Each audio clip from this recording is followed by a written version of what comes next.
Esther because so Esther, welcome to session 2, and everybody else, welcome to session 2. Thank you very much for letting me reschedule from not feeling very well the other Friday. I really appreciate it.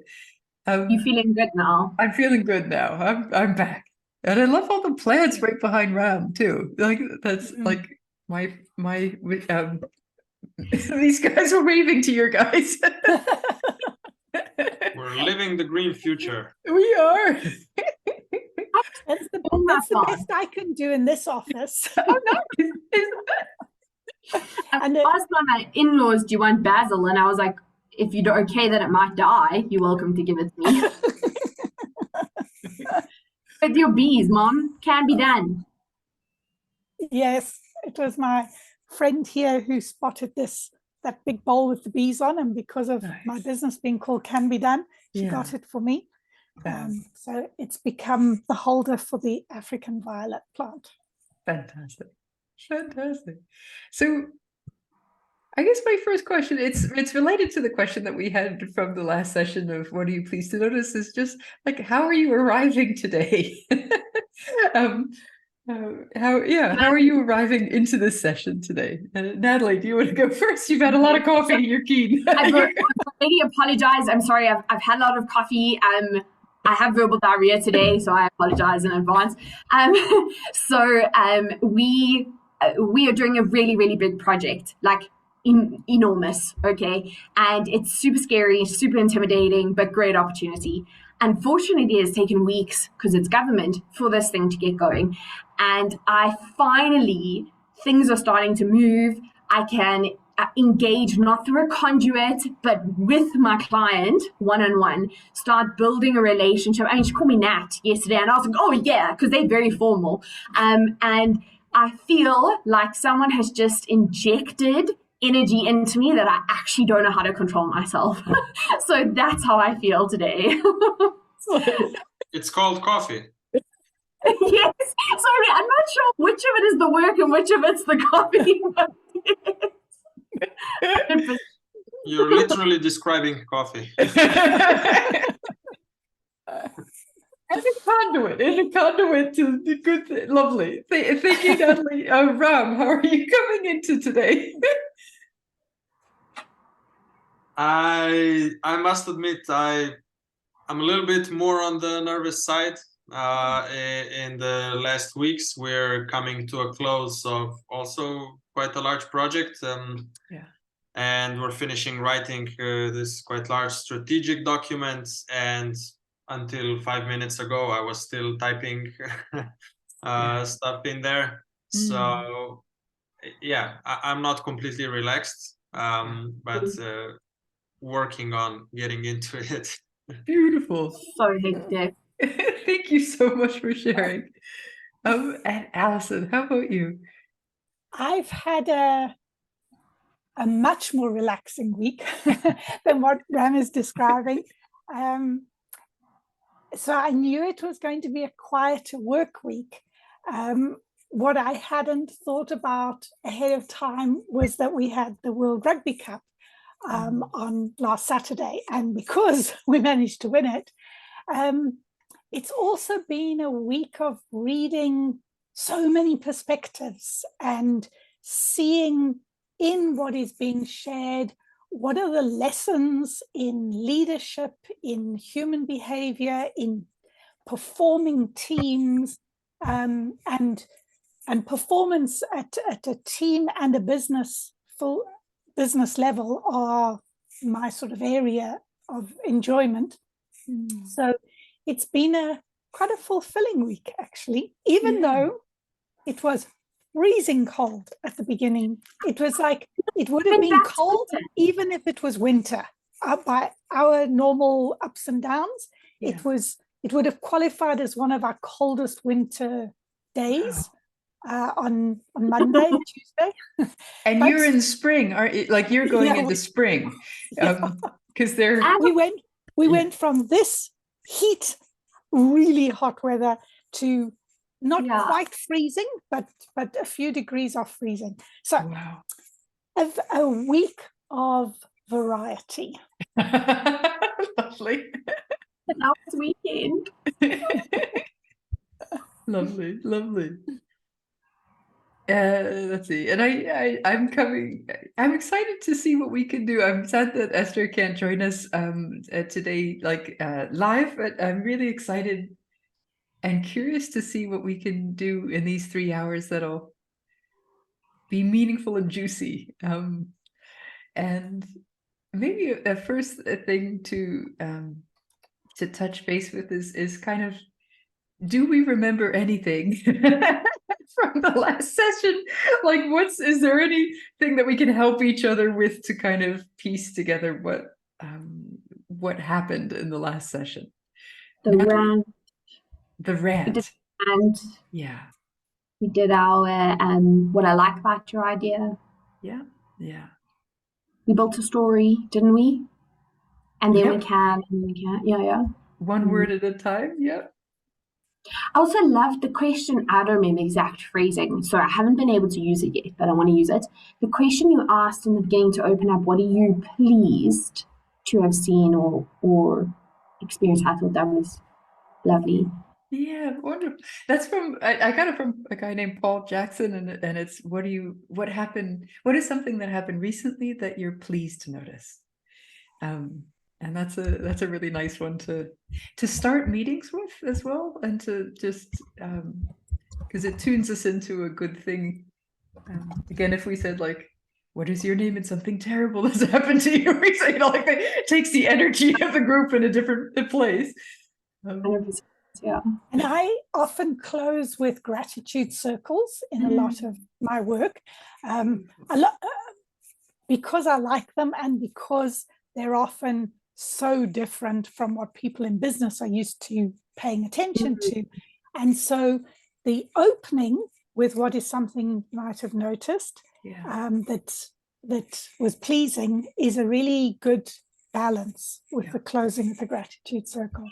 Yeah. I've literally had a client message me 2 years later saying we still use the gratitude circles. Oh, nice. Because it was just so powerful for them, yeah. And this is a team that hated each other, so that's good progress. Anyway, this is not something that we did, but it was an immediate kind of reflection for me after the workshop. So we have a leadership, just our senior leadership. We get together on a Friday. So I missed that because I was in the workshop.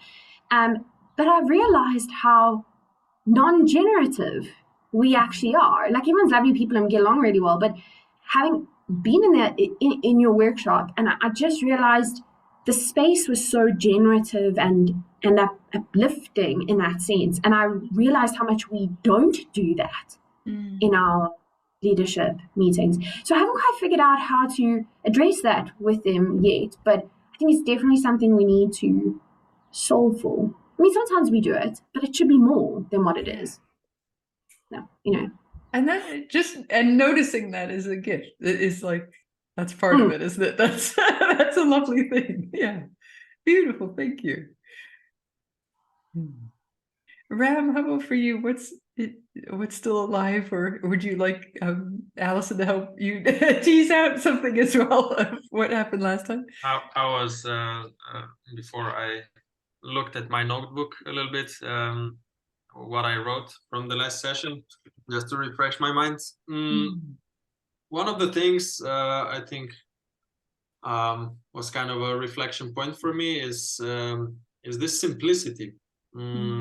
And I double underlined it, that the main task of any facilitation really is just holding the space for exploration of what can be done. Because in my work, I kind of have this crisis of identity where I'm in between being an expert and being a facilitator. So, and these two roles don't really mix well. So I kind of try to find middle ground. So facilitating in a way, but still giving my sort of professional input and direction. And that often gives me very much pressure, you know, to perform, to come up with some really innovative, creative stuff and so on. And sometimes I really feel stressed about this, and I kind of got a little cooled down after our session with this message that really it's not that much about teaching other people. It's more about bringing out what's helping them bring out what's already in there, and just holding this space. And then I also with this kind of mindset, I approached a few sessions I had. In the meantime, we'll probably address that later because it was a question from the homework, so I won't talk about it now. Lovely, but good teaser. Thank you very much. Yeah, I'm like, no, don't put away. Thank you. Alison, how about you?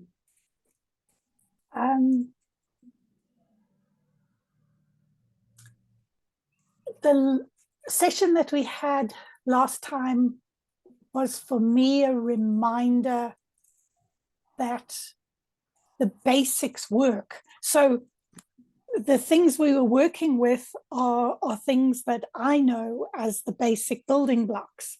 And maybe it speaks a little bit to what Ram was saying just now about simplicity. For quite some time, my focus in self-education wasn't on facilitation. It was on other things that I needed to explore. And then around about a year or so ago, I thought, I need to invest some of my time and effort into some facilitation, additional education. And I've picked up some great things from various places. But a lot of the time, it's people pushing particular methods or structures, or it's the latest, biggest thing. Yeah. And I think that it's just going back to the basic building blocks and some of the fancy ideas. So even something like you mentioning the flow game. The flow game, I haven't played it. I've seen one or two of your posts on it, and I'd probably get super excited if I participated. But the flow game in the hands of somebody other than Belina will look very different. Yeah. So it can look really good in the hands of 3 or 4 different people, and they'll each bring their own essence to it. But a lot of the time, it's in the hands of people who don't have the basic building blocks of facilitation. So things like Ram was speaking about, holding the space, trusting that you don't have to give the answers, that it's there. And it's not it's not only in the individuals, it's in the interaction between the individuals that also releases and creates something new. Yeah. Where the magic really happens, and that those basics need to be in place. And if we're using those, we can use any tool, any frame, any structure, as long as it's something we feel is appropriate. But without the basics, it's not going to get what it needs. And I've also at times felt myself pulled to that specialist hat, and into too much teaching. So because I do quite a bit of my work in the training space, I have to walk a very fine line. So I don't choose to do work that is totally teaching. I choose to do where it's either facilitation or it's facilitated training. But when you're sitting on that line, you can fall too much into the teaching part. Because the exploration, the uncovering, the discovery that people do themselves is so much more powerful than any of the experts can teach. Yeah. I think in terms of change making, which is our topic for these workshops. Yeah. If people are going to do things differently, it's not going to come because they listen to somebody inspiring them with the talk, something else has to shift inside. And what they've discovered for themselves is far more likely to help that shift. And I think if I may add, like something I hear with what you're saying and what Ram's saying and what I've experienced is when you're wearing both that expert, whatever that means, hat and facilitator hat, you're invested in solving the problem. And that's where the challenge comes in. Whereas I've found it strangely liberating. This is going to sound terrible when I don't actually care what the solution is. Yeah. Because then you're not invested. You're invested that the problem is solved, not what the solution looks like. And then it's like a lot easier to just create the space as opposed to input. Beautiful. What a lovely way to start the session of Rich and Juicy. One last thought that came up with all of that is that when I'm helping people develop their facilitation skills, then I will remind them that facilitator comes from a Latin word, and I don't know the Latin, but in French it would be facile, the verb facile, which is to make it easy. Love it. That's very cool. That's really nice. C'est facile, ça. Yes, nice. Yes, okay, so, and we adopted that slightly, but this is Natalie, the original question, and I'll give you the slides. Just a quick reminder where we are. You've done the pre-workshop questionnaire. There's going to be one at the end as well, just to help us really anchor. And one of the questions at the end is, which I'm going to sort of plant now, is what's the question you're taking out from this session? Because I think when we sit in generative questions, that's where we can get answers upon answers upon answers and see things really richly. So that's going to be one of the questions in your post-workshop questionnaire, but we're really we're gonna do some reflection and really play with design and facilitation. You're gonna be one big group of three. We're gonna design and facilitate something, and we're gonna reflect on the experience and see what minor tweaks could happen. But kind of that's the flow for the 3 hours. Yeah, and our focus again is on application and with experiments. Oh boy, I think this has made this all individual ones. So sorry, let me bring these all to the bar. Okay, so I guess my invitation is like spot which, maybe if you could speak which one of these is yours and speak it into the room. So which one? Yeah, Allison, which one is yours? I think it starts with first one. Go ahead, Ram. So first one is mine. Okay. Do you want to just say it in your own words so we can have it as an auditory thing as well? So when during a session, like a workshop, something unexpected happens or comes up, but it's important to address how to address it, how to kind of improvise to when it's not planned, but still important. And the other one is how to use improvisation to make sessions more engaging and fun. Cool. Okay, so that's going to be also your lens that you're going to look at this session with. Yeah, you're on a treasure hunt, and so are we. Like we've heard that question, so we can have some thoughts about that as well. But that's like your lens that you're going to carry through this session as well. Allison, which one's yours? So mine's the fourth one, and it was more aligned with what you asked us to do for homework, which was what was a meaningful change we'd love to facilitate into being. So I think that's what it more connects with rather than the sort of technical aspects.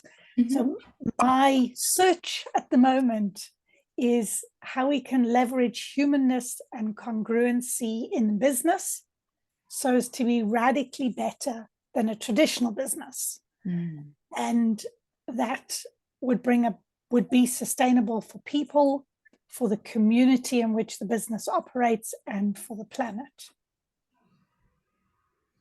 And congruency for me is about alignment of the needs of all the parties, internal and external. Yeah. Thank you. Nice. we got we're putting each of your questions in our backpack as we go through this workshop. Natalie, what's your one? So I didn't have a particular question, so mine's the last one. Right. It was more about just learning and experiencing.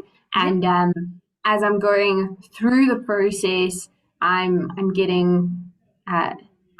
feeling re-inspired by doing this kind of work again, because I haven't had the opportunity to do it for a while, and thinking in my mind of opportunities to utilize better. So yeah. How might you form that in a question? How might I? What would you?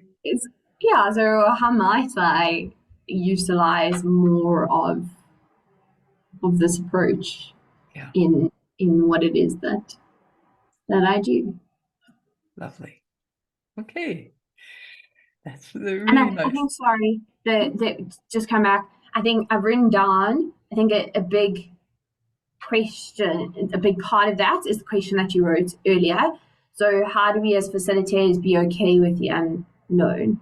And I think often in consulting, you're always pushing towards a certain objective, but sometimes we just need to create space to create something. That's challenging me. Yeah, nice. If you're interested, I just saw an Eckhart Tolle video on YouTube that talks a lot about that.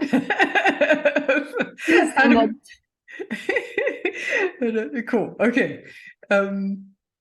So you had an assignment and 2 parts. We're going to park for a minute the question to dream on. But I'm curious, sort of what activity or activities did you have a go with, and what was your experience of it? And I'm going to stop sharing now. So I don't mind going. So Bagel didn't actually run the activity, so I didn't really. I guess I could have said I could have pulled people together to do it, but the activity I wanted to play with was the rant. So I 2 parts. What I did do on it is, one, it actually came up strangely in this, like, it's not a mentor-mentee relationship. I just have a ex-client friend that we meet on a regular basis to share knowledge and help each other. And I suggested the concept to him. So not running the exercise, but when he's having a conversation with these business analysts that have very strong views on certain things, is to look beyond what you're hearing the rant about. So stay away from I want to fix it, because that would be his default, right? And when he's paraphrasing back to them, is to try and make sure he does understand by saying what I hear you saying and drawing the essence of what they're doing. So that opportunity came up and he was like, oh, yes, different, try it. So I'll get feedback on that once he's done it. And then for me personally is to try do that when I hear clients, as an example, complaining about things that are happening, because a lot of our job is to fix things, but I can't always fix it. But sometimes they just want to be heard. And so peering past and not reacting to the rant, but actually to the positive essence of what it is that they are telling you. So that's something that I want to challenge myself on. Awesome. Thank you.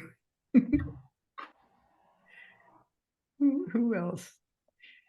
I'm dying to hear what Ram did, because you gave us that little teaser at the beginning, Ram. So the teaser worked. Yes. Now, basically, I feel like my entire 3 weeks have been one big improvisation session, because I was always kind of catching my own tail with work. I did not deliberately run a separate activity for this, but I had a few sessions which I facilitated in the meantime, and some of the nuggets from our workshop that we had really stuck with me. So I would point out two, both linked to what I was talking before. So one was basically with the clients that were working on this project together. We had a workshop for their employees, and then after that we sat down with their leadership team, and we had a debriefing session. And they had some big concerns about some part of it, considering work groups, and what if those work groups go, their separate way and they do not follow our goals, and blah blah blah.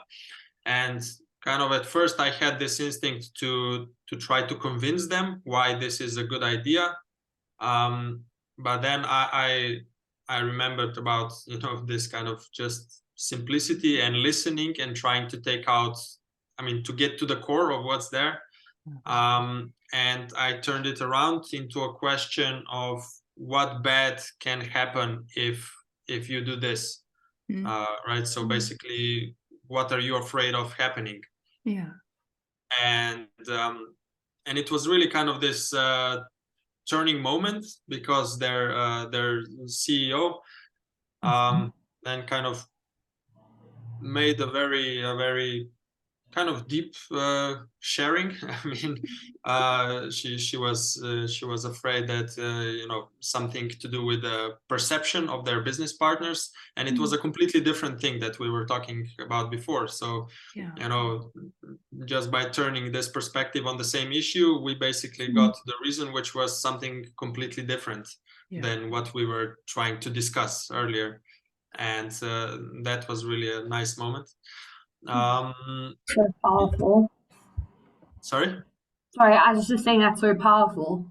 Yeah, it was. And the other one was on a session I ran in Bosnia just the day before I came back to the stand-up, Belina. We met in person last weekend or 2 weekends. Yeah. So there, basically, I was not very well prepared for the session, because I simply ran out of time with everything. And it was quite a standard workshop on circular economy for some entrepreneurs. And then I designed it basically in a way more conversational and like exploratory style, where I was kind of leading with questions, and they had a lot of space to discuss and to give each other feedback in groups. And at the end, the comments from them were that this is the most kind of powerful thing that they experienced, that everybody had their own kind of business idea, and all of them got very valuable feedback from others. They were in the same kind of regional context, so they could help each other, right? And they got perspectives of other people on their issues. And so it kind of reassured to me this idea that it's not really that much about teaching. It's just about giving them the opportunity to explore the topic themselves, because at the end of the day, the majority of people want to do good stuff, right? We're not there to come and tell them don't do bad stuff, do good stuff, but they need to they need a way to explore what it means to do something good, and what it means to unintentionally do something bad. So yeah. Beautiful. Thank you. Very cool. And you have a fan now. You have an enthusiastic, caffeinated fan. Really want to know what circular economics is. Anyway, separate discussion. Nice. How would you describe it in a sentence, Rem? One sentence, circular economics.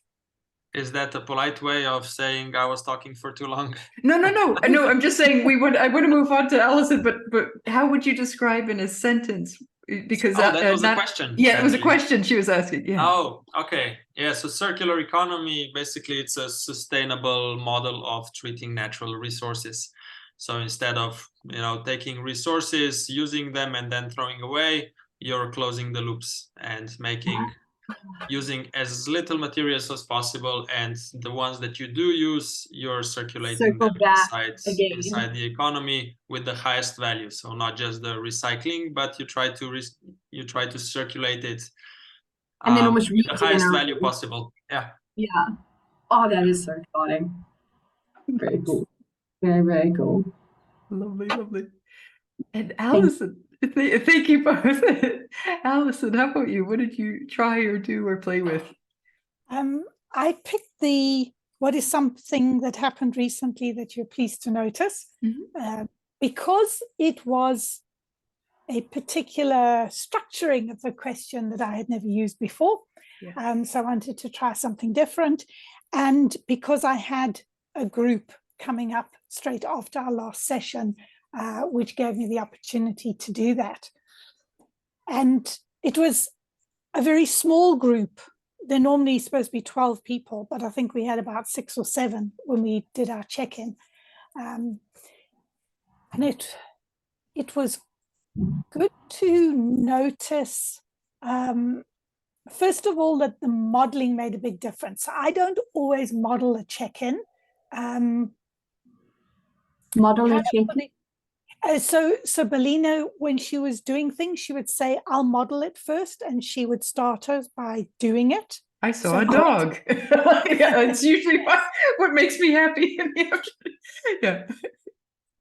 Okay, cool. Sorry, thanks. Oh, it's just present.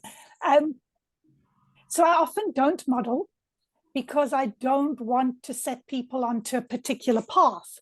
But this time I decided to model.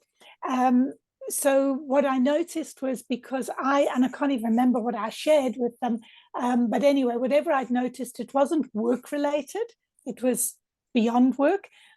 So I noticed how many people then continued on that pattern of looking at things beyond work, which worked very well for that particular session anyway. And also that people definitely went a bit deeper with what they shared. And somebody had noticed something good in what is a bad situation. So their brother-in-law died a few months back, and they'd been spending a couple of days with their sister and the nieces and nephews, and they'd noticed that the children were starting to have fun, to laugh about things and so on. And I thought that was a nice example that came up, that I don't know how much the others would have noticed. I chose not to specifically comment on it, but in the midst of bad stuff, we can find small things that we notice. So I felt that set a good precedent also for the particular session. Yeah. Glimmers, yes. I love your description of sort of noticing that it's important, and noticing you didn't feel like it would be helpful to highlight it as a facilitator. I think those two are very interesting. And it comes back, Ram, I think, to your question that you're sort of carrying into the session of, sometimes when something important happens, we just allow it to be. Do you know what I mean? And trust that that's enough. And sometimes we might feel like it, especially with something so personal in nature, like it feels like that was such a precious gift that, yeah, leaving it there is a really good thing. Beautiful. Which speaks again to the trust. Yeah. That in terms of what you were saying, Ram, that trust that the answers, the knowledge, the wisdom is in the room, and your job is to release it. Also that trust that things that have been said or in some way have been revealed will be picked up by people without us having to make it so explicit. I did a lot of work for somebody at one stage that was very training based, and they were adamant about making everything explicit. And I found eventually I stopped doing the work. It felt so uncomfortable. And I think less came from the people, because they don't need to be alert, aware, because they're just waiting for somebody to give it to them in black and white. Yeah.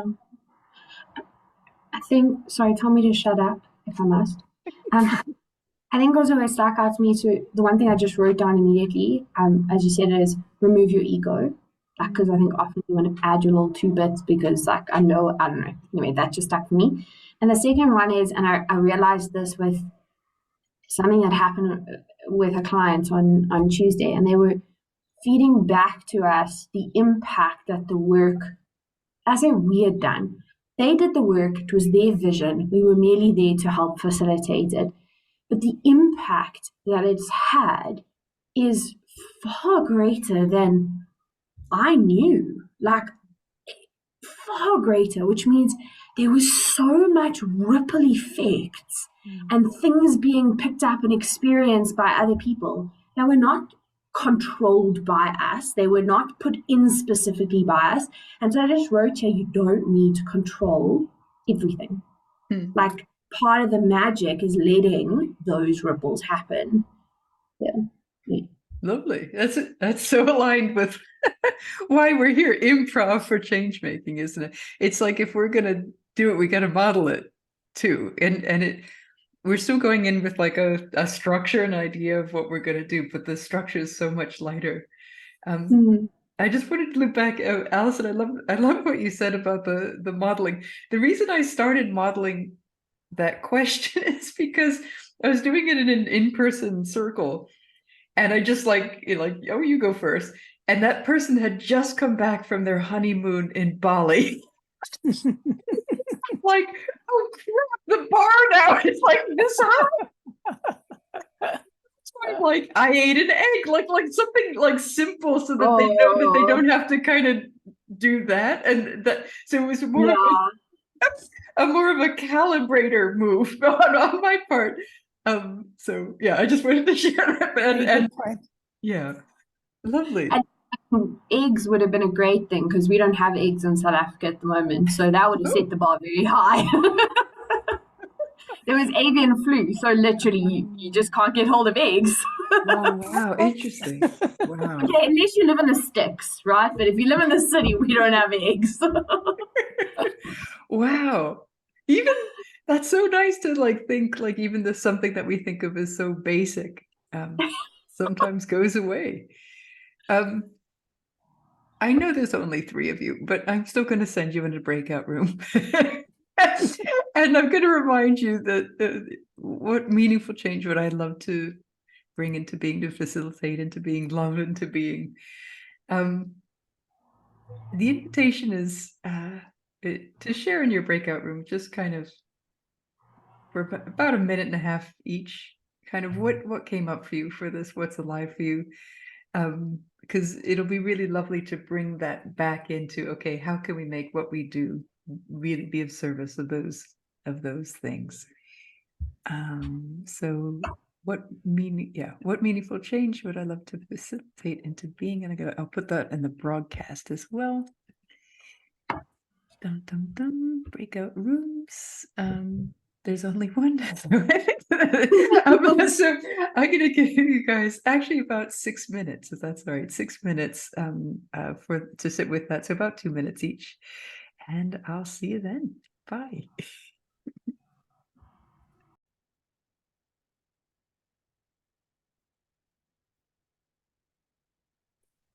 Hello. Right. So maybe a nice way to do this is, if in a sentence you could put in chat kind of what's the essence of the change that you'd really love to facilitate in the world. maybe we were bad time managers, so Natalie did not get her chance to share in the group. Good to know. Maybe if we give 1 minute to Natalie as well. Yeah, if great. That would be okay. That's so sweet. So I agree with Mom on the congruent business perspective, but I think something that's very close to my heart, always and especially lately, is unity within our country. So we have a lot of people that are sowing dissension within our country and keep pulling us back into the past. And I think the Rugby World Cup was just a reminder of who we can be as a country. And I know I can't solve that. And I think that's what often puts me off even being part of it, because it's just too big to solve. But I can be a part of solving it. And if everyone's playing a little part, then hopefully eventually we will get there. So Lovely. I just had this image of Nelson Mandela's spirit, like fixing the game or helping the game so that you guys won. No. Lovely, thank you. So cool. So yeah, minute of silence, as it were, and have it. Think about how would you crystallize that into a sentence, and please pop it in chat. So the answer to the same question in one sentence, you mean? Yeah, exactly.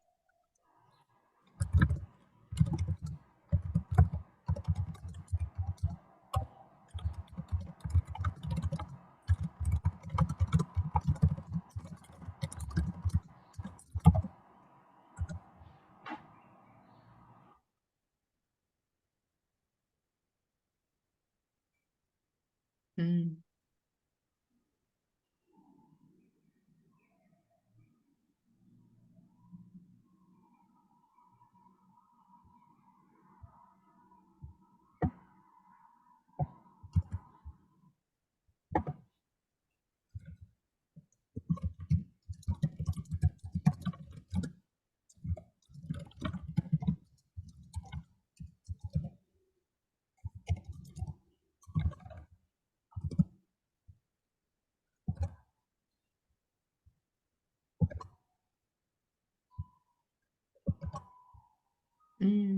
Beautiful. Actually, Ram, there's an event coming up in Berlin in January that you might find interesting. It's exactly on the one that you shared on LinkedIn. Yeah, I think I saw. It's a bit too far from me because I will be on the other part of the world during New Year's. But thank you. Sure. I'll keep an ear out, given that that's what I think the flow game might be interesting for you for that as well. We'll talk later about it. What is it, by the way? I missed the first part of the conversation. It's a really powerful tool to help us get clarity on questions from the heart, and it's in the form of a game that's connected with the medicine wheel. So north, south, east, west have certain significance, and then we really sit in questions and we sort of feel into the questions instead of like there's something called the Quaker Clearness Committee, which it feels very harmonious to me, which from the 1600s Quakers have been doing this wonderful process where if somebody needs some clarity, they bring a question to the community, and the community aren't allowed to give advice, but they're allowed to say, hey, I noticed when you said that thing, you really lit up, or they can ask you a question, or even like, where is that in your body, Ram? Where are you feeling that now in your body? That sort of thing. So it's the flow game kind of acts in that way, that there's a lot of resonant learning, and we sit in questions, and sometimes often the game will give you a question or an image to just make sense of. Yeah. Nice. Change. Okay, beautiful. Nice. So we're gonna do a brainstorm now. And if you think about the beautiful things, your intentions, like what are the changes you really want to happen in the world, and you think of some experiences of frankly really shitty facilitation, like where it's just been awful. We're going to do a brainstorm that has Our own or somebody else's? Together. Either one, actually. But we're gonna play with this in a brainstormy way. Let's see if you can see. So in a moment, I'm going to give you this link, and you have 3 columns, and the first column is evil. So this is like, and you're going to brainstorm your points. And think about the game that we did. Yes, what I like about your idea, and we could. You're going to bring that into how you brainstorm just in the left-hand column, and think about all like specific evil facilitation things that you would definitely like, that you've experienced, or even like make them even bigger and worse. And get specific. I'll give you an example of a real thing. Paul Jackson and I were in a workshop where it was looking at the guy Viktor Frankl's Man's Search for Meaning book, and it was aligned with that. And the guys, out of like no context actually at all, said, "Now imagine you're in a concentration camp." Which, but it was like from such a cold like start that it just made us laugh, because it was sort of, and then he took us through the whole thing. But then at the end, he didn't debrief it at all. Like there was no sort of outro to the experience, and that was many years ago. And Paul and I, if we ever stuck in design, we always go, well, we could do the concentration camp. Just as like that's the baseline, and then like we can do better from there. I'm gonna copy this link for you. So if this is the evil column, we want to say in the left-hand column, just get really specific about like shitty practices of facilitation. What would evil facilitation look like? And actually, I'm going to send you guys off into the same breakout room. But so open up that link. Maybe it helps if in the breakout room one of you shares it with the others, but everybody please input. And again, yes, what I like about your evil facilitation idea is, and we could stick in the left-hand column. I'm going to give you 3 minutes, and then I'll bring you back. Are there any? Belina, just before we go to the room, Yes. In that, yes, what I like building, Yes. Are we actually looking for something good in the evil, or are we building to make it more evil? Thank you so much for asking. We're just trying to do a brainstorm of evil stuff. So you could be inspired by something earlier, or it's like, that's awesome, and here's another one that's even more evil. Like that's what we're after. Cool. Actually, I'll give you 5 minutes for this, guys. 5 minutes. Just in the left-hand column. See you soon. So go to your rooms. That's all right. I'll see you in a second.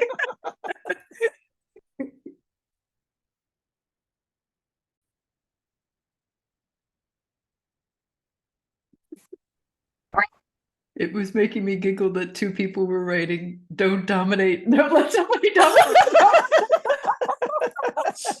It's really nice.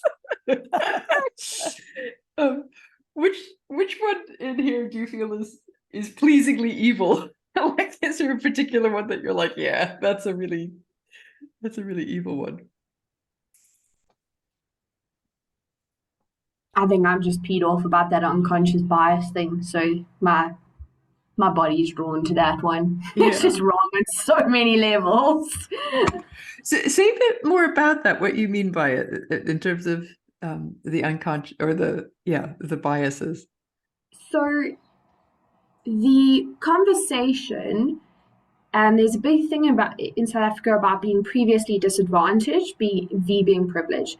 So you have a room full of people of all races and cultures in the senior leadership, and this doctor wants to prove a point basically of who's privileged. And so she asks a set of specific questions. Yeah. But she doesn't ask, did you pay for your own university fees? So she only asks a specific set. And then she left those people sitting with, say, so the person that relayed the story to me had 2 fingers up. And he said, have you noticed how privileged you are? That was basically the response. And he gave a response back because the situation is far more complex than that. Yeah. And she didn't even respond. She just carried on with the session. Mm. And my whole body, you cannot deal with conversations of that level of complexity and sensitivity in the way that it was dealt with. Yeah. Yeah. Mm. Something came up I could tell that something came up about dealing with other people's prejudices in the flow game. And it was interesting because it was like, what prejudice are you bringing into that session? Like, and there is a thing of like, you need to be, your dust cloth needs to be clean. I mean, we talked about the dust cloth before you go into a session where you're trying to bring cleaning in. Nice. Ram, what's your favorite evil one on there? Favorite evil?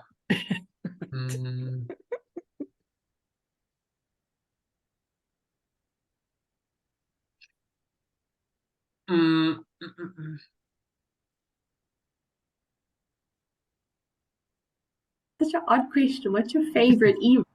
I get to ask weird questions through my courses. It's awesome. It's a good question. It's a good question. I will focus on the one that on the ones that the two ladies pointed out. I think the first one was really interesting. So just having verbal input through the session, so only talking. Yeah. At first, I was like, okay, that's not so evil. Like, we go to workshop to share stuff, but then when I gave it a second thought, it's indeed true. Yeah, there's so much more than just talking in the workshop, and part of making the space there has nothing to do with what you say. It has all to do with what kind of presence you bring there. So that was an interesting perspective for me. Right. And this kind of monotonous, like no diverging, converging, same pattern all the time. Yeah. Just discussing stuff, throwing here and there. Yeah. Lovely, thank you. Allison, you got a favorite evil one?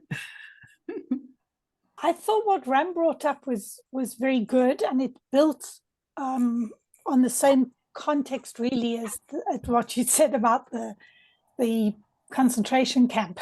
And when we went into this room, Natalie says, I don't think I can beat the concentration camp one.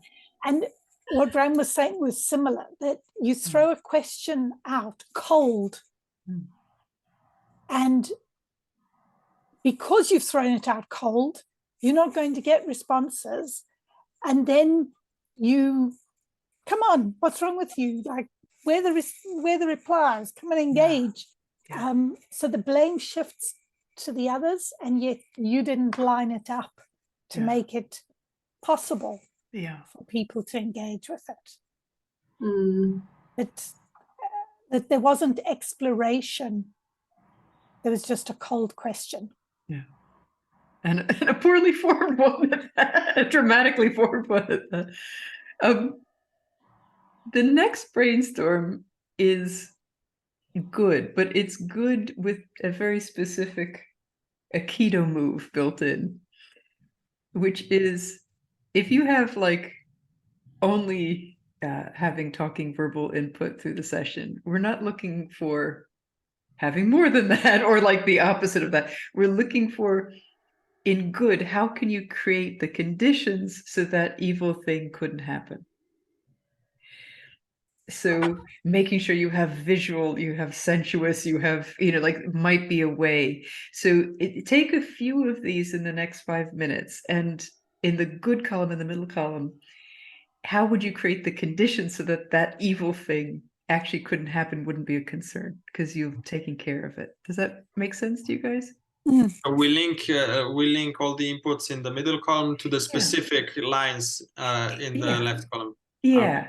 In the middle, yeah. And you don't have to get to all of them, but see how far you can get in 5 minutes, and go to your room. I'll see you later. See you in 5 minutes. That's my room.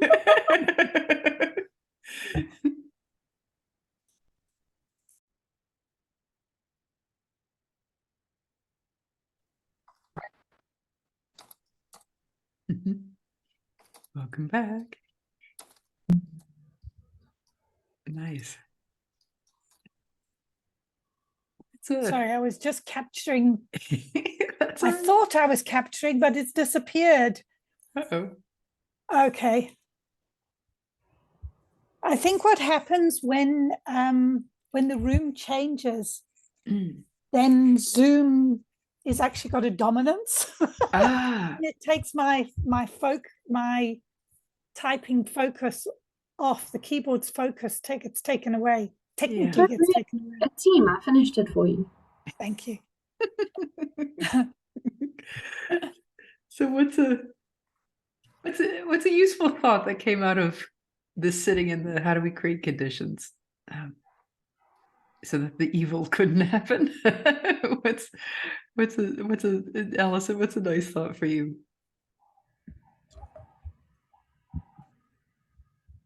I think basically almost everything we spoke about was really in the design. So by being mindful and intentional in the design and aware of what can go wrong, then the things are built in to prevent it. And then we did speak a little bit about some of the actual actions that help prevent, like learning working agreements, time boxing, round robining. Yeah. And what Ram brought up is circling back to the intention, regular intervals or appropriate intervals, which the comment was made that many of these actions help prevent multiple things going wrong. Yeah, nice. Or like lower the number that might go wrong, because the reality is you can't plan for every, I mean, that kind of, otherwise we need to improvise. I think to add to what Mom was saying is, for me, the biggest part that stuck out as like a continuous reminder for myself is to not design in isolation. So if it's an environment that you're unfamiliar with, your client will tell you a lot of the things that are going to come up, the mindsets you'll struggle with, the difficult people, etc. So there's actually so much they can bring to help you set up for what might happen in the space.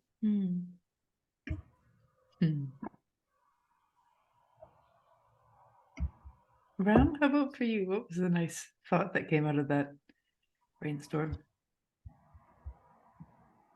The ladies shared pretty much everything. My impression, of course, is it's more difficult to think about this than to think about the ways it can go wrong. And the trap I often fall into is I lost the train of thought now.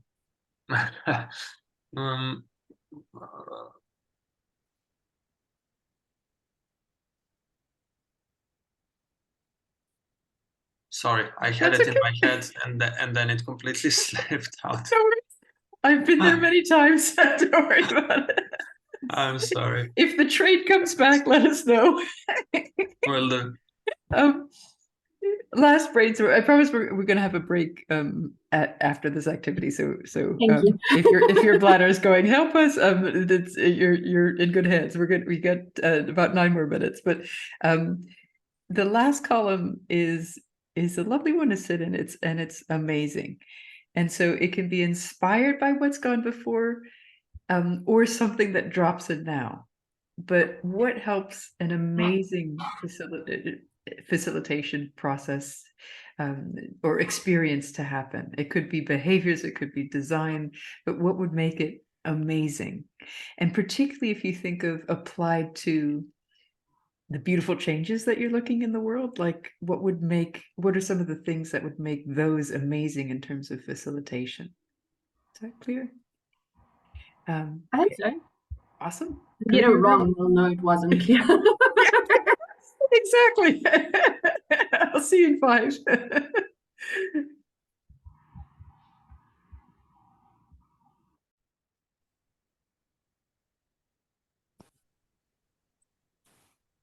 Right. I nominate Ram to share because he had a really cool idea. Sorry, say it again. I said I nominate Ram to share because he had a really cool idea. Okay, great. Ram, you've been nominated. I don't know which one you're talking about. Goals one. Sorry? Simple goals one. Aha, the last one. So yeah, the last thing we were talking about is it gives that feeling of presence and of safe space when there are really just a few simple objectives of the session, as opposed to when, facilitator comes there with a packed agenda of what has to be done, of what knowledge needs to be transferred and tarara.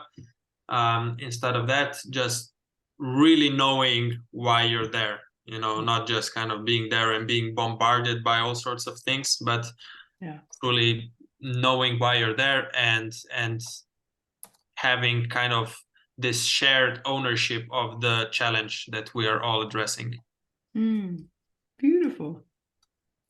What comes up for me is that reminds me of your question. Like if you're really grounded in why you're there, you'll know if it's important or not. Something that comes up, even if it's unexpected. That helps you. Yeah, beautiful. Anything else from that? From the amazing side. I love that I did workshops with the CEO of the Eden Project, who he's shifted now, but he lovely guy named Dave Harlan, and he always remembered the title of this, which you're not supposed to share ahead of time because then they'll know kind of what's coming. But he would always call it Amazing Good Evil. I'm like, you're going in the wrong direction. In the other direction. And there's something lovely, especially in the sustainability space. If you can create like a playful mood to just go like, how can we really destroy the earth? Like let's just pray. Like what would be? Let's turn the hat. Like we know all the stuff about the climate and the environment. It's like how do we make it really evil? How do we? Natalie, for you, like how can we be more racist? Like how do we make it even more? Because there's something about like we know what bad looks like, and if we can get in a playful mood about it, we can actually get out a bunch of elements that are kind of true. Like everything that you've put in the evil column happens a little bit, you know what I mean, or can happen a little bit. Yeah. I use this sometimes, and nice. once I did it with a client, and so first they identified some of the challenges, and then we went to this exercise. So okay, how could you make these challenges even worse? Awesome. How would you completely ruin the situation?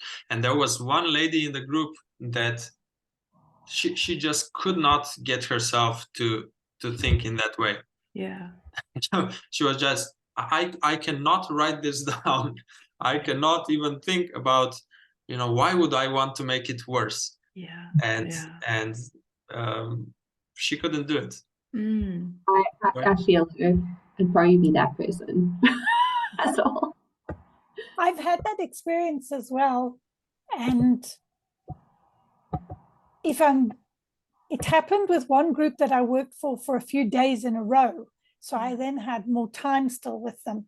And I then brought in a thread of building more flexibility and adaptiveness, because I think when people won't think like that, it's a symptom of not having flexibility and adaptiveness.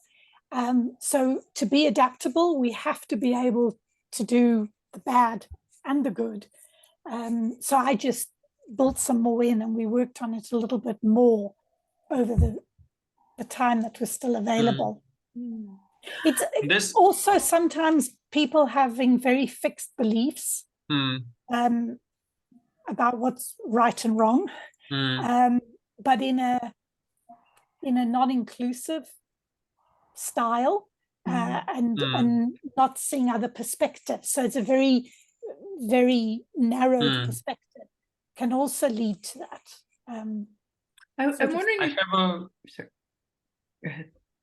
If you allow, Belina, I have one question. I have one Yeah. question to all of you, actually. Sometimes I have this experience linked to what you were describing, Alison. When a person, so you're having kind of this creative workshop where you're trying to come up with some new solutions, right? And you have a person or multiple persons in the group that are just the type of person that, you know, likes to do things in a structured way, the way they've always been doing it. They're just not the type of person that would go outside the box, that would want to experiment with new stuff. You know, they are in their seats and they want to stay there. Nothing wrong with that, right? You cannot force people to be creative if they don't want to be. You know, some people just want to do the stuff that they do well. So how do you approach situations like this? I'm noting that there was a sentence that I added earlier when we were in the room, which wasn't said verbally, where we'd spoken about the facilitator who exudes an energy of calmness and confidence. And I added to it an acceptance of whatever happens. So for me, that's speaking to how I deal with those sort of situations. I had two thoughts on it, because it isn't someone that's, you know, being like an active disruptor. It's just uncomfortable for them. So the one part is everyone and them feeling that it is okay. That's okay. So they shouldn't feel like an outsider because they're not participating. But then I would try to wonder, and I don't know how to do it. Like, if I had the opportunity to work with them multiple times, could I give them a smaller step that would mean they could step one step closer, as opposed to having, so I'm not holding back the rest of the group, but I'm also not alienating them. So is there something they could do that would just mean they could dip their toe in the water and still be part of the process? I don't know how, only philosophically, no. That would be my thinking. I was wondering if the I've had a few people like I don't want to be evil. Yeah, and it's it helps if you've done the rant activity ahead of time, because you can sort of say, well, what makes you really grumpy about some of the facilitation that you've seen? Do you know what I mean? So that maybe if the playful invitation of evil is too big, or that maybe that's something of just like what irritates you, because generally people can go there.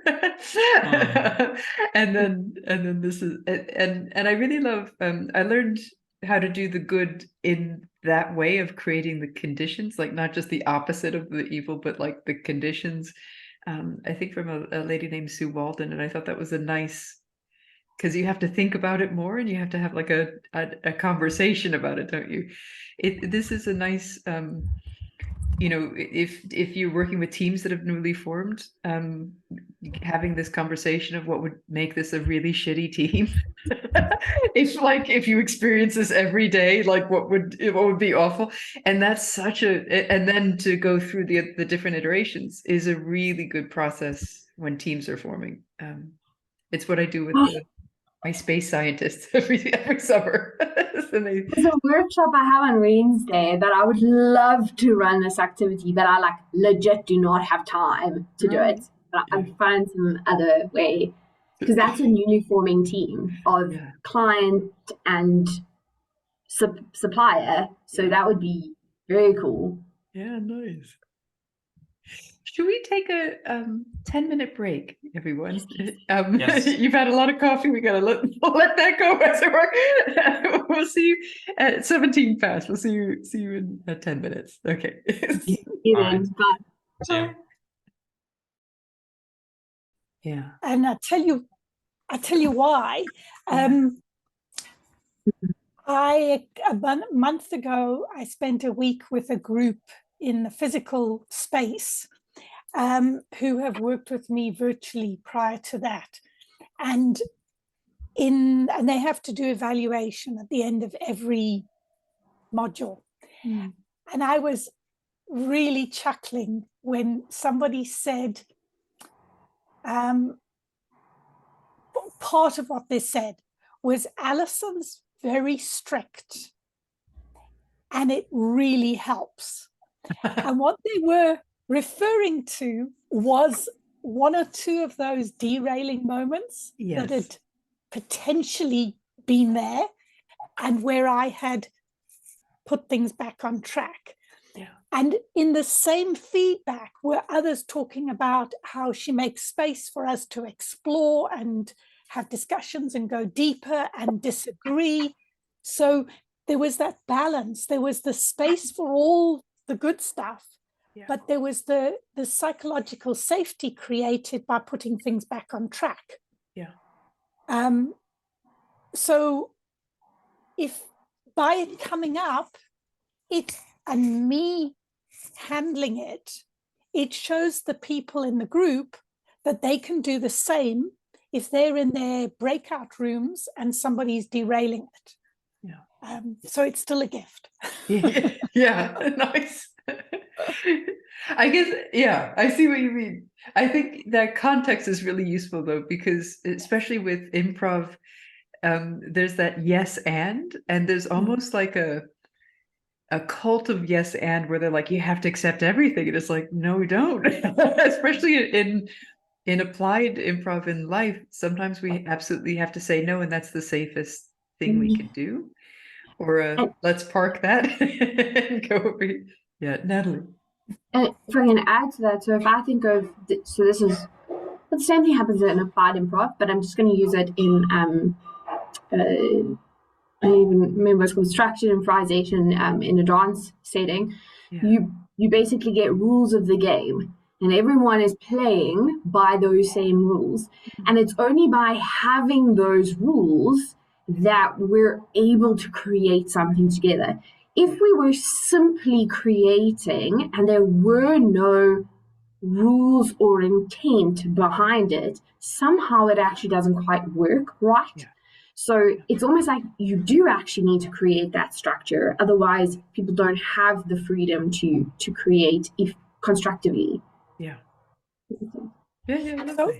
So I'm going to squeeze one in ahead of all the other facilitation tips. Go on then. And so you're saying it trumps all of ours?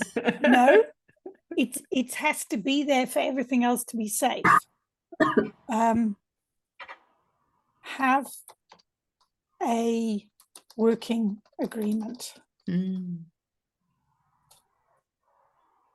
there's so many forms that can take, and I very rarely have the luxury of really creating the agreement with the group.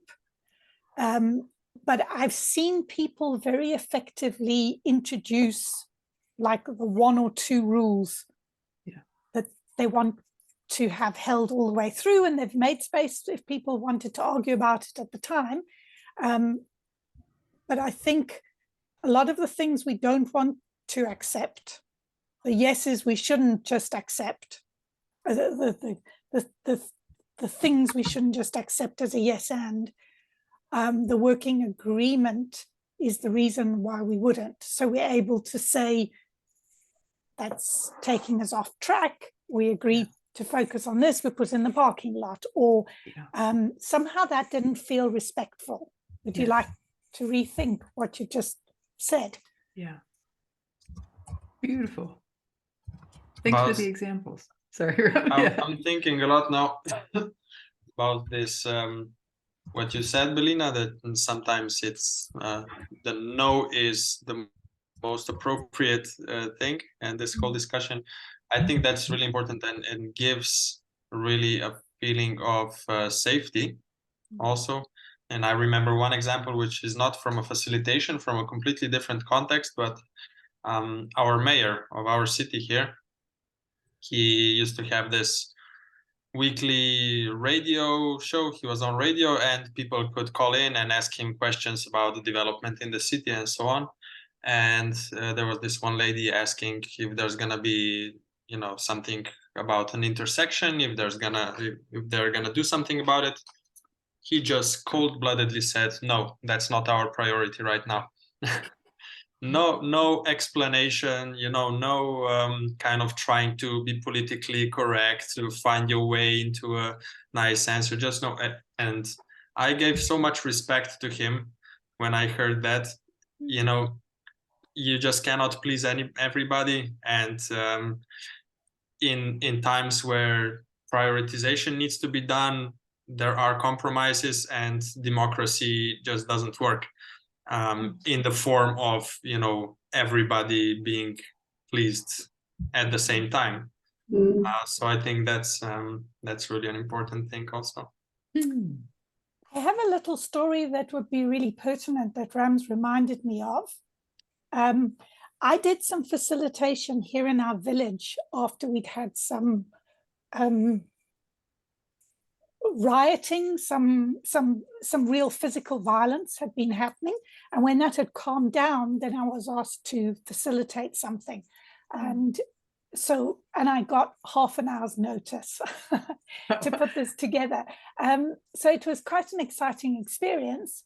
And there were lots of things that came up that I needed to do just allow the space for it to have been expressed, so long as it was within the agreement. And we did have an agreement of how people needed to be respectful towards each other. And so most of the time, I made space for everything. But quite early on, we'd had done a number of activities and we were getting some really good interaction and trust starting to build in the room. And one person started to say something at the end of the exercise that was totally patronizing. And he got 2 words out, and in my brain, I knew the rest of what he was going to say. And I'd never met him before, but I know the persona. And I was lucky enough to be, because we'd been doing this moving around and we were moving back to seats, and I happened to be physically really close to him when he started to say this. And I was able to just put my hand onto his arm and just say, that's enough for the moment, Russell. And we carried on. And for me, we just carried on. But subsequently, immediately after and years later, there are people who say, oh, you're the person who told Russell to shut up. Which is not what I actually said.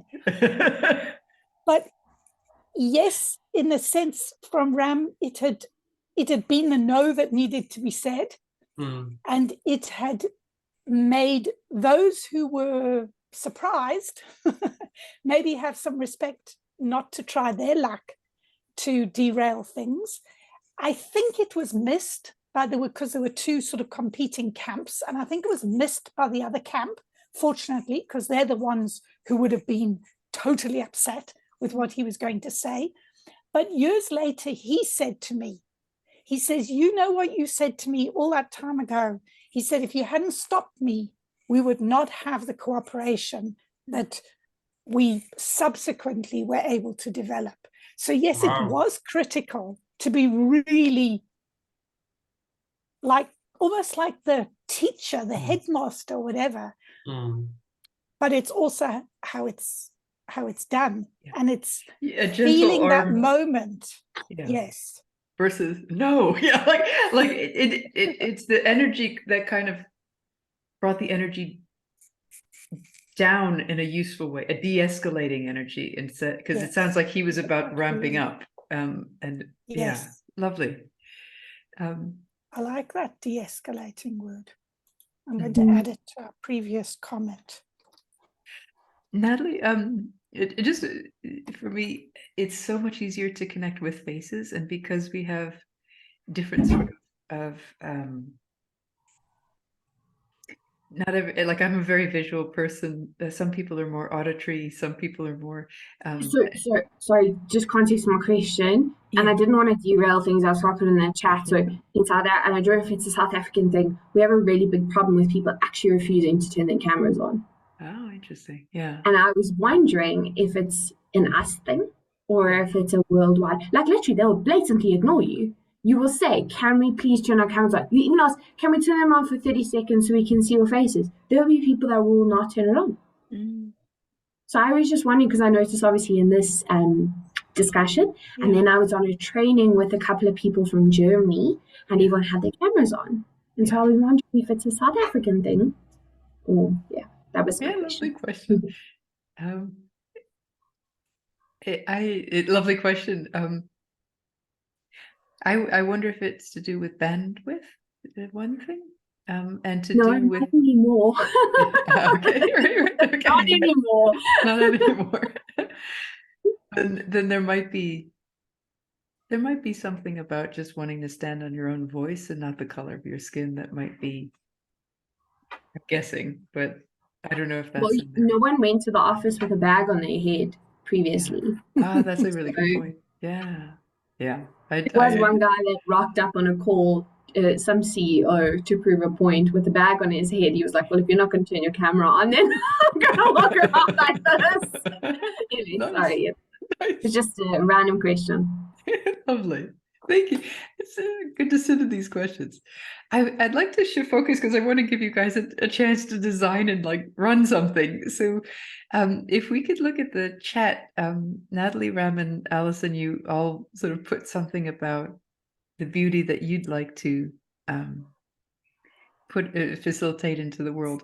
And I'm wondering, I'm going to invite you to add a thumbs up or something to somebody else's.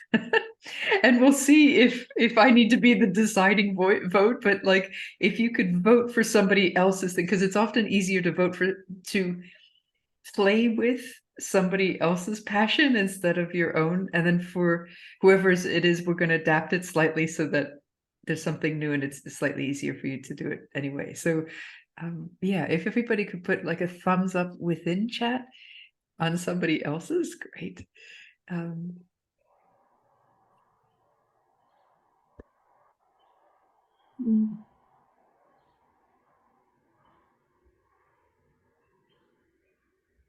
So Ram has voted.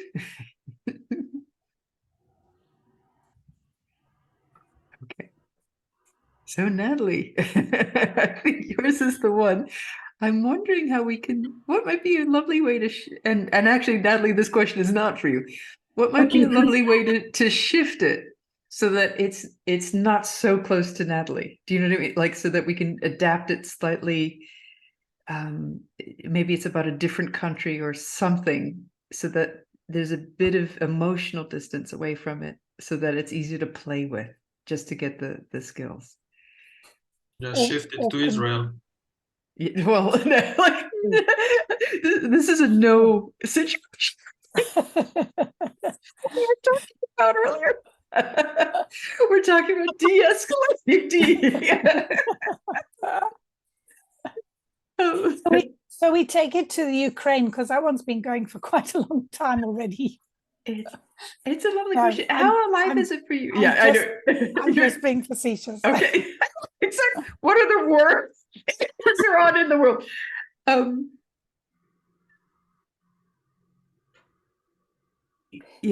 Bringing so unity. its relevance is to any grouping of people that has a lot of diversity in it, isn't it? And history. Marriage counseling.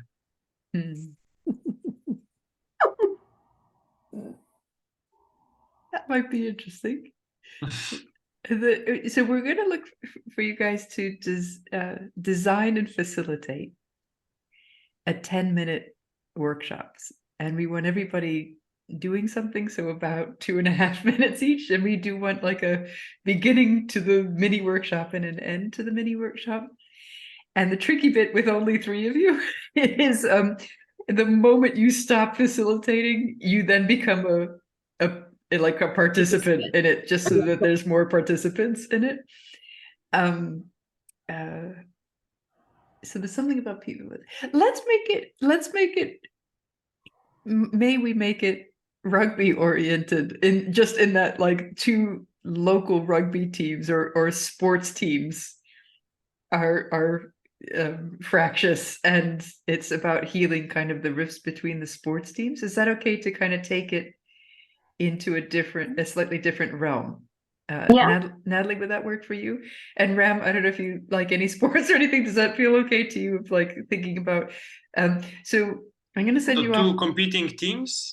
Yeah, it's like fans of 2 competing teams. So how to bring together I actually fans. had this idea just before you said it. A psychic link. Okay, great. Yeah. So I'm going to give you guys 15 minutes in the breakout room to just think about what could the shape of this be, who wants to do what, and we'll go from there. But 15 minutes, I'm going to send you off into the. So we jointly prepare the session, and then each one of us facilitates one part of the session. Exactly. Okay. And then, and the entire session is 10 minutes. Yes. Okay. Can we continue in the shared document that you've got open? Absolutely. Lena? Absolutely. Any other questions before we start? Okay. No. Lovely. Go to your room. I'll see you later.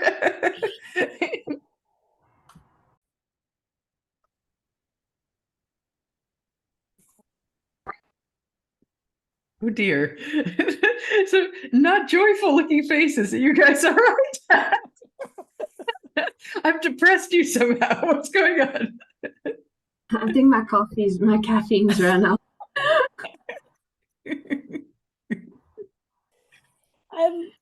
So, Melina, if you looked at the shared document, you would see that we are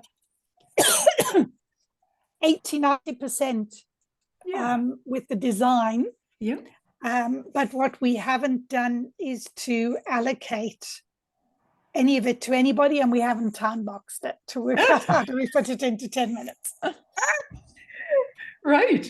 Would you like 2 more minutes to efficiently do those 2 things? Right. Let's have it. Okay. You get 2 minutes. Do you want to be in your room or just do it here? Just do it here, it's fun.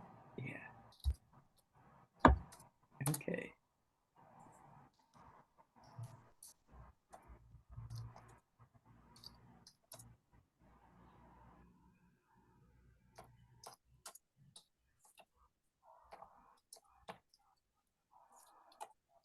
I think for the sake of time and the context, the strategic intent can just be stated. No need to really discuss it. Yeah. Yeah. So we have the discussion in the opening, and then just state the strategic intent. Maybe those 2 together are one person job. Then we switch to the next person. So I'm happy to take reflection, integration, and closing, or you can assign me something else. That's fine as well. Okay.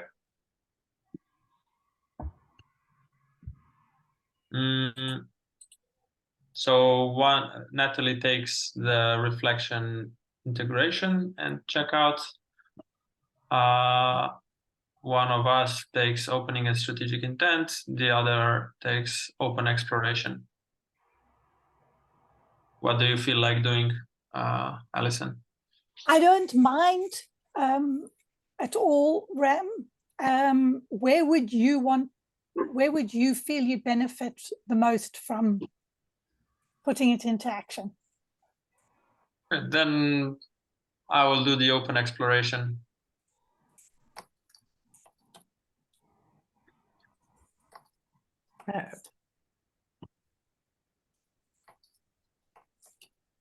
Before we start, is there anybody that needs co-hosty rights for Zoom? Is there anything that are there going to be breakout rooms? Is it all going to happen here? Well, we had pairs, but we don't have pairs. Right. We have one pair. We have one pair and an observer. Yeah. Yeah, the other person can just observe what they noticed. Then maybe we can just stay here. We don't need breakout rooms today. Yeah. Of course. And maybe before the start, could you tell us, or me, who am I? Like in this thing, who are we? Like the people who are not facilitating. Who are they in your mind? They are the fans of two opposing teams. Yeah. And those two teams both belong in this town. So Okay. this town has two teams. We haven't worried to define which sport. Yeah. And they don't get on with each other. And the intention that we'll state just now explains why there's enough of a reason for them to consider coming together to try and work on that for a bit. Should we synchronize? And Melina, are you going to be one of the participants? Yes, then? I will be. Yes, yeah. I think I need to be. But yes, I think. Notable short-term people. So does the facilitator also? So often the facilitator needs to be a participant as well in small groups. Does the facilitator need to be a participant as well? Yes. Yeah, I think that's whoever's not. Whoever's not facilitating is in the workshop. Should we synchronize clocks so we make sure that we have we're aiming for 10, and however far you get at 10 minutes, that's good. Let's just see how far we get, I think. Okay, ready. On your mark, get set, Okay. go. Okay, hello everybody, and welcome. As we've got together today, as you know, because we were supposed to hold our final here in the town, and the mayor has decided that because we fight with each other so much, we can't have that. There is that little opportunity that if we can do something to calm things down and get him to trust us, that we can actually hold the competition here. We don't have much time today to explore that in detail, the intention. I just want to see, are we in for that intention? Are we willing to spend the next 10 minutes to see what we can achieve with that? How do you feel? Show of hands, thumbs up, thumbs down, thumbs halfway? It's better than not having the final. Okay. I think that might be what many of us are feeling, Ram, and we'll see how we go. So let's just see where we're all at the moment as people here in the room. And I thought if we ask the question, what is it that you love about this sport? And I'm looking just for like a one-word answer. You might just hyphenate 2 or 3 words together, but really, really short. And we're just going to go round in a circle. Who would like to say what it is that you just love? What gets you out there to keep on supporting our teams? Belina, go ahead. Skill and integrity. Sorry, the first word I missed? Skill. Skill and integrity. Thank you, Belina. I've been playing the sport since I was 5 years old, and I don't play it professionally, but I'm really emotionally attached to the sport, and I love supporting the team. So it's an emotional attachment I'm hearing. Is that Yes. right, Ram? Thank you. And Natalie? I like winning. Ah, the winning. Okay, so we've got such a variety already here in the room, but all lovely, good reasons to love this sport, and many that I think you can identify with what each other has been sharing. So I would like to hand over to Ram to perhaps take us into some exploration. Thank you, Alison. We're going to go to the first step of finding unity, which is finding our common ground and common interests. And for that reason, there's only 3 of you. Could you raise your hand who's coming from the red team? Oh. So we're done here. We have achieved peace. Okay, Belina, I see you're coming from the green team, actually. And Alison and Natalie, you're coming from the red team. I would like to pair you up, and in order to not feel there's somebody has an advantage because there's 2 of you. Alison, you can pair up with me, and Belina and Natalie, you please talk about common likes or dislikes you have. So you're gonna have 1 minute and try to find as many common likes or dislikes about whatever topic that you have. And Alison, yeah, we would go into a separate room. Sorry, haven't thought about Zoom. Set up a break room now, or should we just have a 30 seconds? Let's not complicate. Let's just have the 30-30. Yeah. Because we're here first. Belina and Natalie, go. I dislike rude people. Yeah, I dislike rude people too. Especially rude drivers.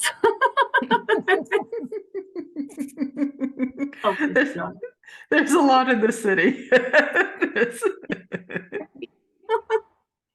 You are the nicest hooligans I have ever met. The sport is not football. There must be some other sport. Thank you, Belina and Natalie. Alison, what do you dislike or like? I like doing things well, like really, really putting heart and soul into it. Me too. Do you think that's a view that's shared by the other team? Not cheerleaders. What are they? The supporters of the other team as well. I think so. I think that's probably common to many of us because we all want to win. So maybe there's just a bit of a question about whether we'd win at all costs or whether we want to win through skill, passion, ability. That might separate out a little bit. Thank you so much. I think we have this very nice common ground here. So both of you, both of the supporter teams, you want to see the best in your teams. So that's something that's internal, but also you can connect around many external things like road drivers. So let's just keep those common interests in mind as we go into the reflection about what we can do from here on. Thank you, Ram. So I'd like you to just give it a think, and when you are comfortable to share, you can pop it in the chat or you can say it aloud. Doesn't matter.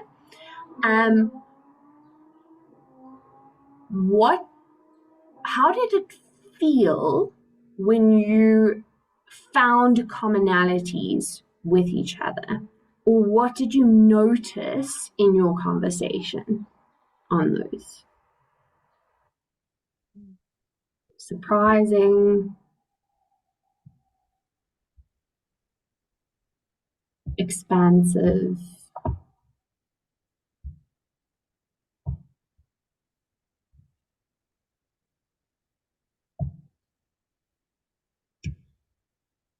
Mm. Are we being honest? Alison, can you expand a little bit on that? I'm just wondering if we really have these things in common, or are we pretending? Mm. That's an interesting question. How does everyone else feel? Mm.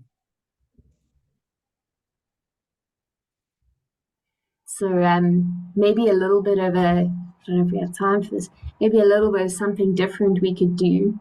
So out of a fist of 5, in your likes and dislikes, how honest were you being? 1 being not honest, you were holding back, and 5 being super, super honest.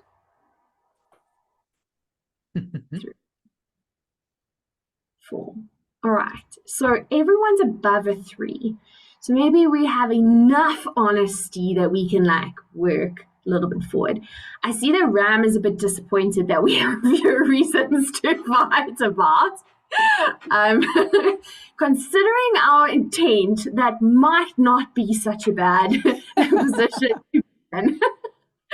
So keeping that in mind, what would be one thing, and also just for time's sake, actually we can do this, what would be one thing that you'd be willing to try that you think would create more calm between the two groups? So one thing that you can do, and it can be super, super, super, super tiny. Give it a thought, and when I say go, we're going to type it in the chat.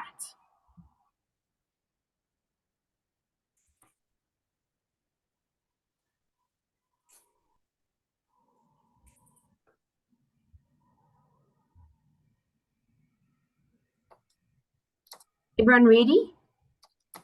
3, 2, 1, go.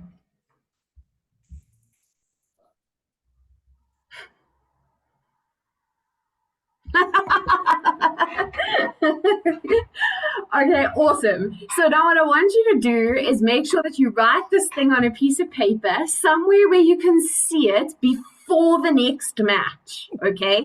So that you have one thing that you need to do differently for the next match. And when we come together again, we'll reflect and see how we did on this process. I think that's 10 minutes, eh? Yeah. 10 minutes. Nicely done. Beautiful. I like that it started with love and then going for commonality and then extending those two things of what's the extension of the thread of those of commonality, unity. Okay, now what? It was a nice extension. What are you all pleased to notice in yourself and pleased to notice about the session that you just delivered in a very weird and artificial setting? Everyone filled in the pieces that we had not designed.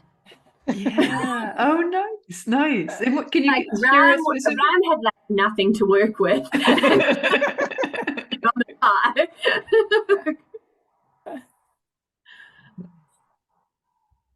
What was something that you were pleased with? Notice that if this really had been a group of people and we really had only had a small amount of time, like maybe 10 minutes or maybe 20 minutes, that actually we could achieve something even with that small amount of time, potentially.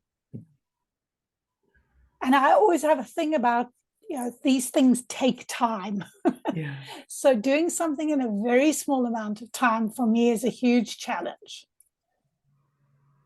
Me too. Actually, I was thinking, something struck me just now, that this could be a really useful approach for planning the workshop, because the way I felt when we had very short time to prepare and just 10 minutes to execute,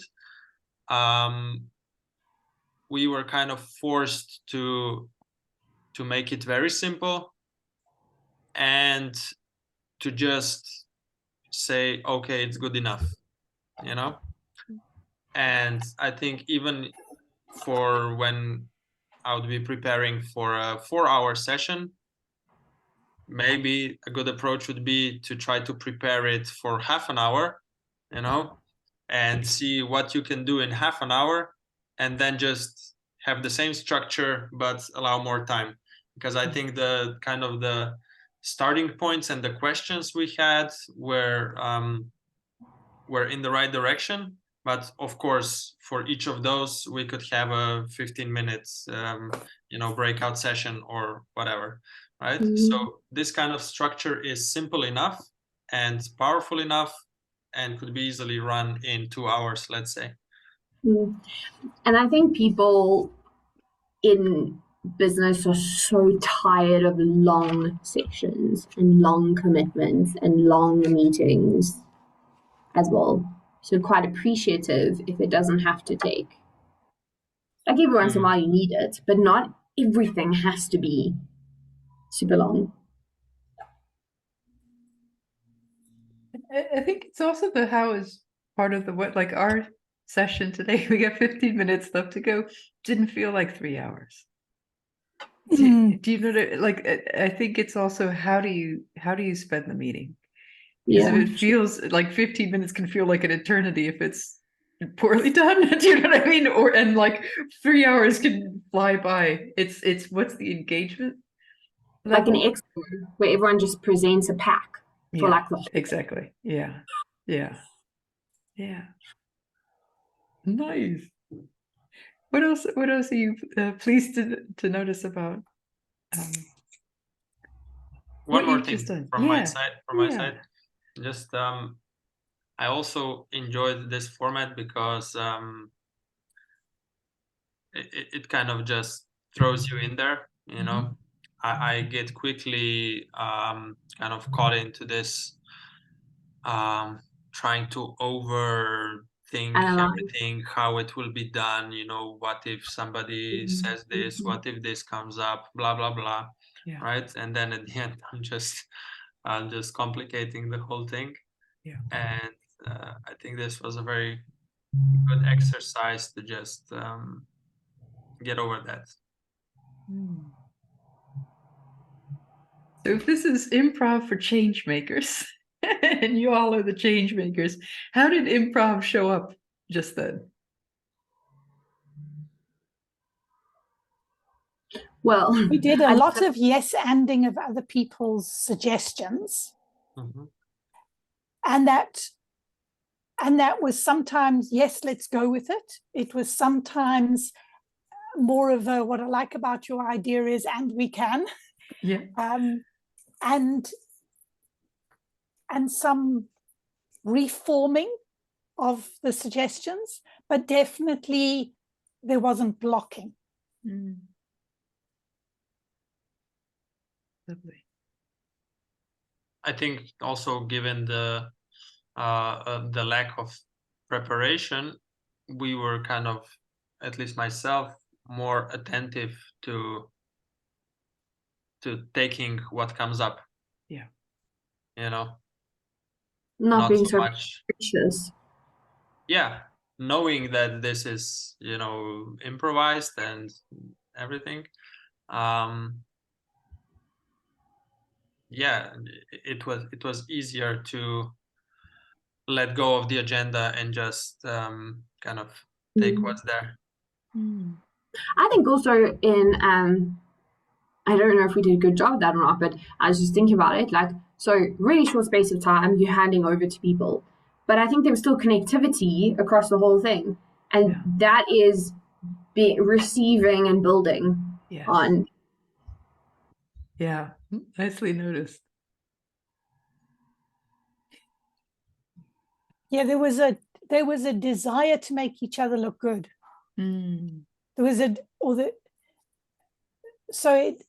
Those are the words that's often used in improv. To me, in the applied improv, there was a desire to make this little 10-minute session look good, make it work. And we worked with a very brief skeleton. So all of us were improvising as we took our piece. because it's not like we've been able to work out the detail before. And as Natalie said, Ram probably had the barest skeleton part to work with. And then you decided to say that you didn't think everyone had been honest. Well, I didn't want to make it too artificial. Sometimes I say that like we're amazingly supportive participants, like just because it's a demo thing. But I also appreciate the fact that all of you do facilitate already. If there's new facilitators, sometimes I say like, let's be amazing participants for this person to just give them. But you have a different skill level, so it's nice to have a little unexpected thing come into the mix. I was curious with the commonality. Like I really like the intent of it.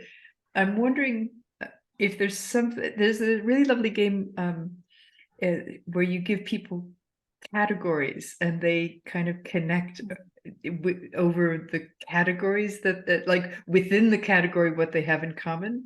And it's just that dropping down that level of specificity versus like, what do you have in common? Like we don't know. So there's a lovely and this is refinement based on some experience of just throwing it back, that you guys did a brilliant job in 15 minutes to come up with your 10 minutes.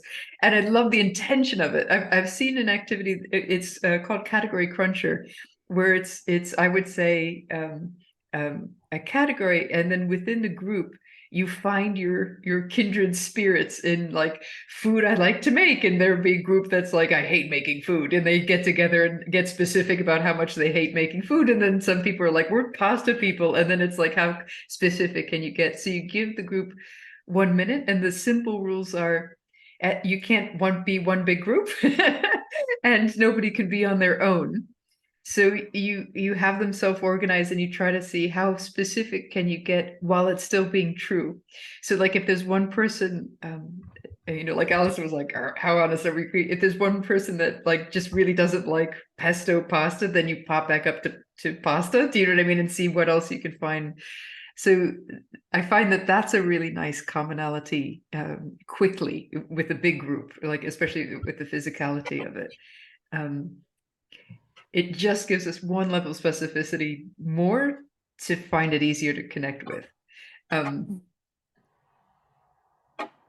I thought it was not like, like us, I like, Natalie was like, well, I hate this. Do you hate this? It was a funny, lovely way into, because it was, yeah. So so that might be even an interesting.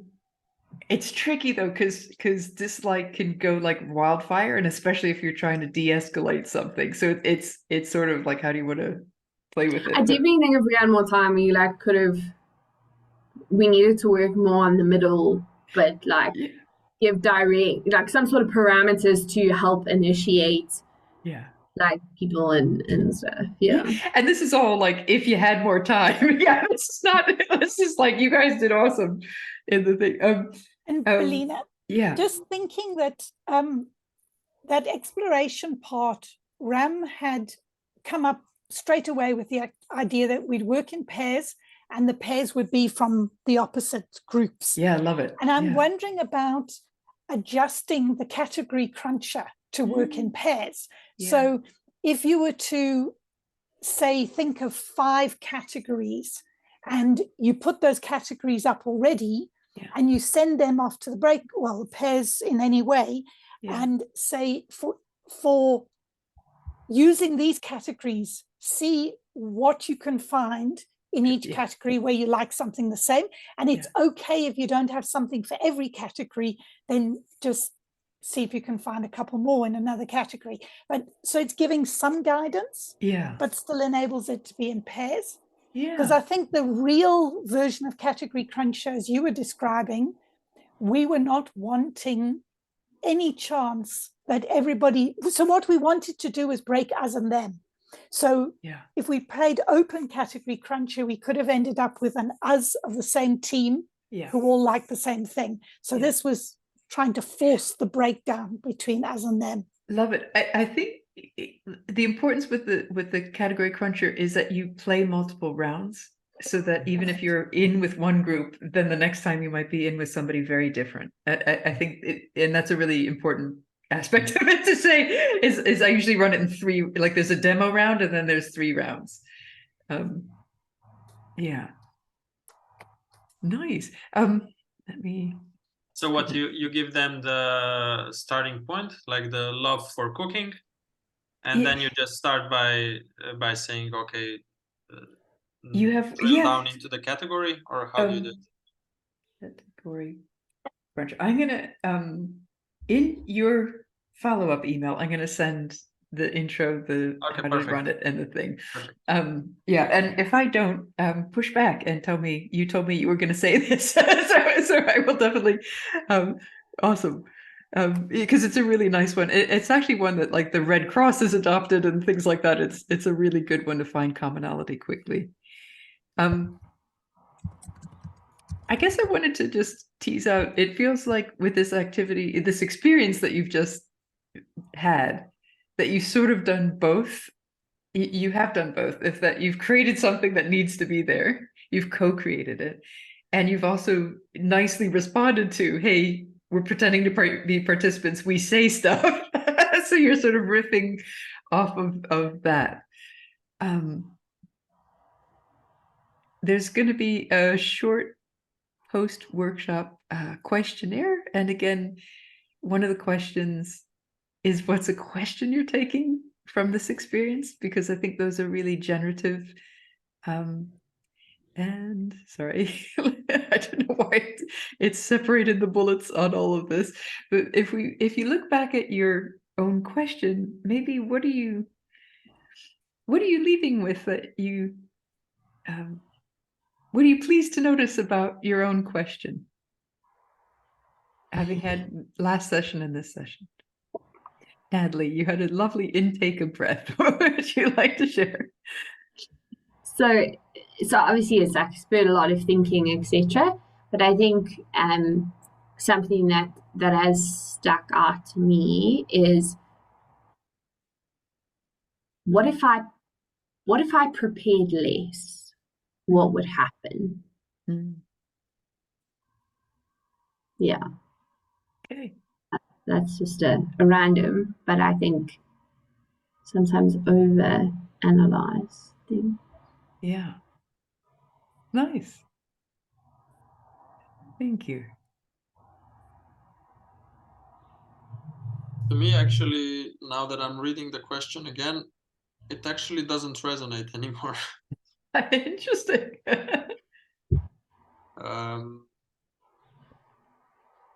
Yeah, I think now I just feel kind of more at ease with the fact that unexpected things pop up all the time during sessions, and yeah, it's not a question of how to use improvisation to address it. It's just part of the job.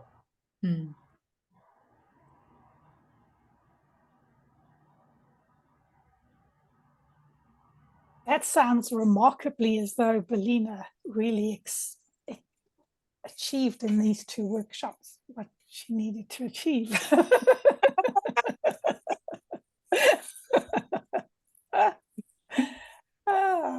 I think that's lovely to hear from you on that respect, Ram. And with my question, mine is like quite a big question that I've been working around for a little bit. And between what we were doing today and a conversation I had with a colleague this week, I'm shifting to, how can I facilitate conversations with curiosity, or how can I facilitate conversations that will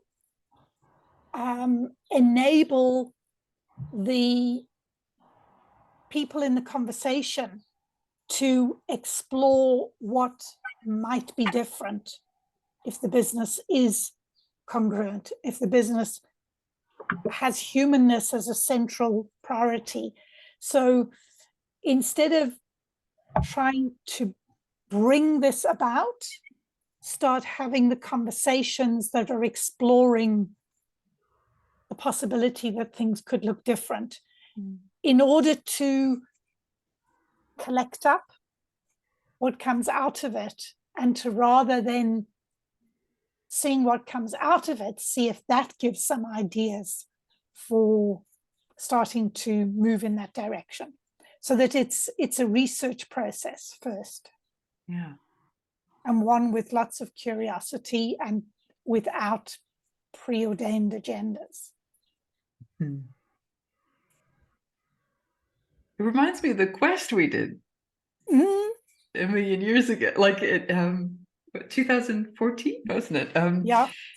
We Alison and I did a piratey, playful adult learning adventure called the Thrivable World Quest with a fabulous lady named Michelle Holiday, and Alison was really instrumental in helping us co-create some of the designs, and the intention was to host people around the world having conversations and experiences with improv. What might be different if we align organizations with how nature thrives, and we look at different aspects of organization.